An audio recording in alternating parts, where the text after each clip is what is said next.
In great families, when an advantageous place cannot be obtained either in possession, reversion, remainder, or expectancy, for the young man who is growing up, it is a very general custom to send him to sea. The board, in imitation of so wise and salutary an example, took counsel together on the expediency of shipping off Oliver Twist, in some small trading vessel bound to a good unhealthy port.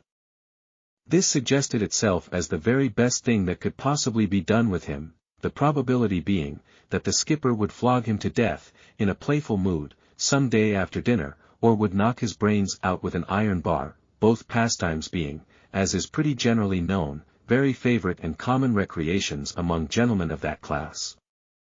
The more the case presented itself to the board, in this point of view, the more manifold the advantages of the step appeared, so, they came to the conclusion that the only way of providing for Oliver effectually, was to send him to sea without delay.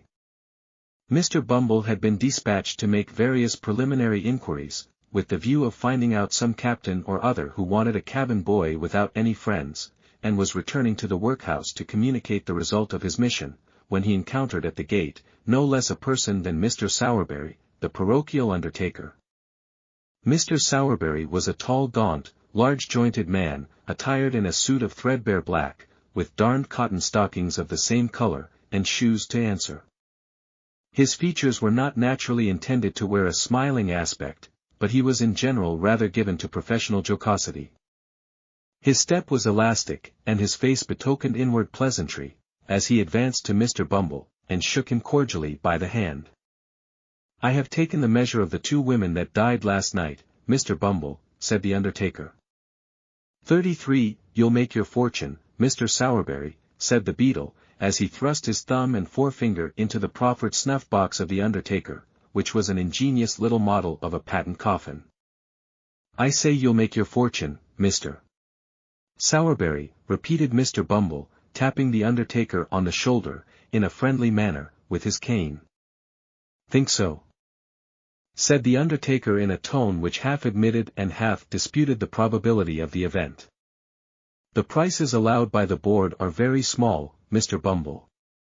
"So are the coffins," replied the beadle, with precisely as near an approach to a laugh as a great official ought to indulge in.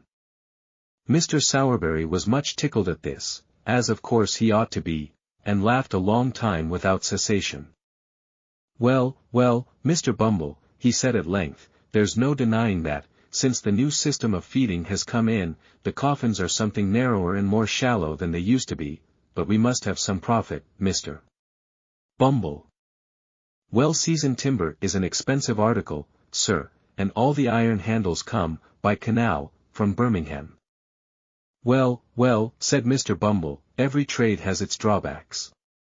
A fair profit is, of course, allowable." Of course," replied the undertaker, "and if I don't get a profit upon this or that particular article, why, I make it up in the long run, you see, he. "Just so," said Mr. Bumble.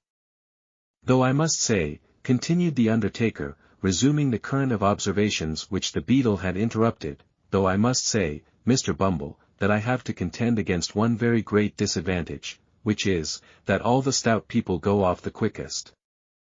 The people who have been better off, and have paid rates for many years, are the first to sink when they come into the house, and let me tell you, Mr. Bumble, that 3 or 4 inches over one's calculation makes a great hole in one's profits, especially when one has a family to provide for, sir." As Mr. Sowerberry said this, with the becoming indignation of an ill-used man, and as Mr. Bumble felt that it rather tended to convey a reflection on the honor of the parish, the latter gentleman thought it advisable to change the subject. Oliver Twist being uppermost in his mind, he made him his theme.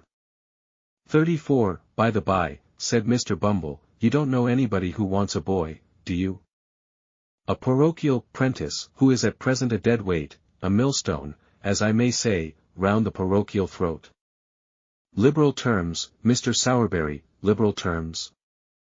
As Mr. Bumble spoke, he raised his cane to the bill above him, and gave 3 distinct raps upon the words, £5, which were printed thereon in Roman capitals of gigantic size.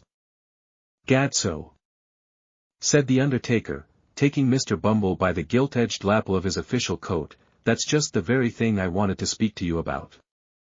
You know, dear me, what a very elegant button this is, Mr. Bumble."